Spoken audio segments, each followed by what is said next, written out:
ইয়া রাসূলুল্লাহ, সুন্দর জিনিস আল্লাহ পছন্দ করে। এটা দিকে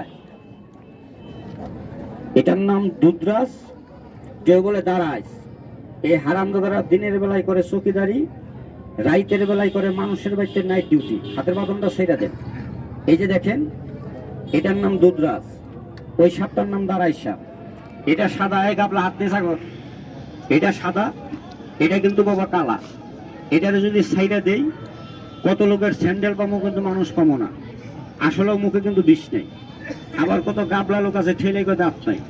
এই যে দেখেন তো, দুইটা বিষাক্ত সাপ দেখাই, যেগুনা ফস করলে মানুষের পাতলা পায়খানা ভালো হয়, শিয়ান থাকলেও দৌড় দেয়। ওই সব সাপগুলা দেখায়। এই সাপগুলো আপনাকে দেখা হয়েছে? ও ভাইয়া দেখা হয়েছে? আমি বাস্ক কিন্তু ব্যক্তি একবারই করছি, আমি দুইবার কিন্তু 2 মিনিটের বেশি সাপ দেখাবো। আর যদি দেখা না হয় তাহলে একটু দেখতে পারেন। দিমোনা দেখলাম, এটা বন্ধ করে দে। এদিক দিয়ে আয়, ডাবলে দিক দিয়ে আয়। এই দুইটার ভিতরে ভর গেছে গেছে। ইয়া রাসূলুল্লাহ, যা সাইরা দে, ওটার ভিতরে বইরা ফেলা, হাতের বাঁধনটা সাইরা দেন। এই যে দেখেন একটা সাপ, ইয়া রাসূলুল্লাহ, 64টা বাচ্চা সহকারে ধরছিলাম।